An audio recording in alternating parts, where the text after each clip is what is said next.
Assalamualaikum warahmatullahi wabarakatuh. Perkenalkan, nama saya Wilatul Ulul Azmi dari kelas STR 1A, jurusan Sarjana Terapan Keperawatan.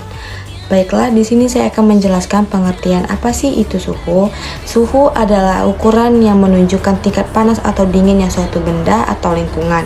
Suhu diukur dengan menggunakan termometer dan biasanya dinyatakan dalam bentuk satuan Celcius, Fahrenheit, atau Kelvin. Suhu mencerminkan energi kinetik rata-rata partikel-partikel dalam suatu zat.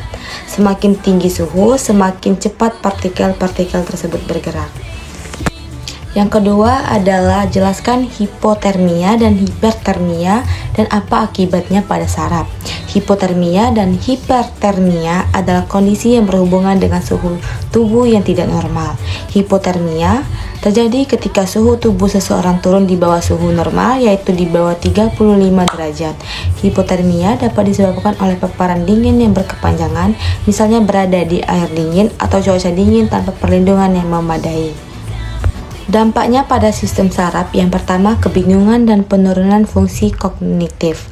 Suhu tubuh yang rendah dapat memperlambat aktivitas saraf di otak, yang menyebabkan kebingungan, kehilangan memori, dan penurunan fungsi mental secara keseluruhan.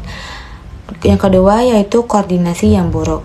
Hipotermia mempengaruhi sistem saraf perifer yang dapat mengakibatkan kesulitan dalam mengontrol gerakan tubuh, gemetar, dan kekuatan otot.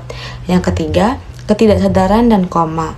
Pada tahap lanjut, hipotermia dapat menyebabkan ketidaksadaran, koma, dan bahkan kematian jika tidak segera ditangani. Dan yang kedua yaitu hipertermia. Terjadi ketika tubuh tidak dapat mengatur suhu dan suhu tubuh naik di atas 37,5 sampai 38,3 derajat Celcius.